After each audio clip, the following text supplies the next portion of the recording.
tinuli ka, kailangan mo ganito para,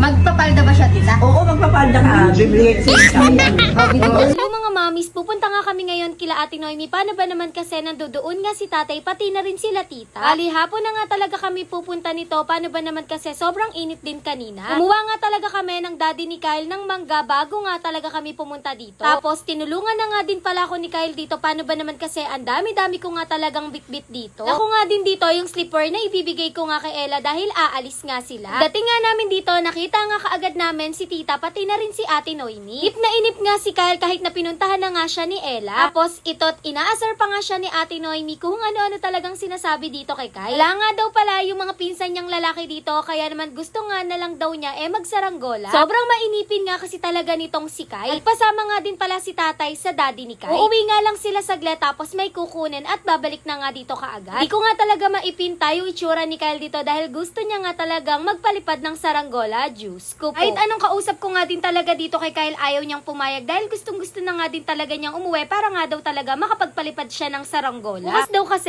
hindi na daw talaga niya magagawa yun. Kaya naman hinayaan na nga muna namin dito si Kyle. Nag-ihaw na nga din pala si tatay dito ng manok para nga daw may uulamin na mamayang gabi yung mga apo niya. Sunod na nga na inihaw ni tatay yung hotdog para nga daw may merienda na nga din kami. Lalo na nga daw yung mga bata dahil yan lagi talaga yung binubusog niya. Juice ko po. Igay ko na nga din pala kay Iya to dahil hindi naubos at pinalagay ko nga doon sa lamesa nila. Maya nga naging okay na nga din dito si Kyle at kinausap nga siya ni Ella. Kaya naman sila nga yung magkasundo ditong dalawa at hawak pa nga niya yung cellphone ni Ella dahil may pinag-uusapan nga sila. Maya nga nun dumating nga yung Kuya Jet niya ito't sinalubong niya na nga. Pabuhat pa nga dyan si Kyle. Juice ko po. Pinarin kasi talagang dumating sila Jet dito. Paano ba naman kasi nag-basketball pa nga yan. Tapos nandudun pa nga daw yung mga tita niya sa kanila kaya hindi rin siya talaga makaalis. And nandito na nga rin pala yung kapatid kong si Vince dahil kakagaling nga lang niya sa basketball laban kasi nila kanina. And nalaman nga din pala namin na may nangyaring hindi maganda doon. Bilang mga ates and kuyas kasi niya, sobrang hirap makita yung ganitong sitwasyon. Lalo na kung kapatid mo nga yung involved. Naglaro lang naman si Vince ng basketball para mag-enjoy at makisama. Pero ayun nga, hindi naman namin in-expect na may mangyayaring hindi maganda during the game. Nung una, iniisip namin na baka simpleng init lang ng laro at wala namang seryosong nangyari. Pero nung napanood na namin yung mga videos, doon kami mas nagulat at nalaman yung totoong nangyari. Sa basketball, alam naman namin, normal lang yung competitiveness at yung emosyon habang naglalaro. Pero sana, lagi pa rin nating tandaan na mas importante ang discipline, respect at sportsmanship. Laro lang yan, dapat marunong pa rin rumespeto sa kapwa player kahit gigil o mainit ang laban. At gusto ko rin lang po palang linawin na nagkaroon lang po ng misunderstanding. Kung sinasabi kasi nilang kamag-anak ni SK ng poblasyon yung isa sa mga taong involved sa nangyari sa kapatid ko, ay hindi naman pala talaga. So, nagkapaliwanagan naman at naging okay naman na din lahat. Hihingi din talaga kami ng pasensya kung nadawit pa yung pangalan ni SK sa issue. Yun lang. Thanks for watching. Bye-bye.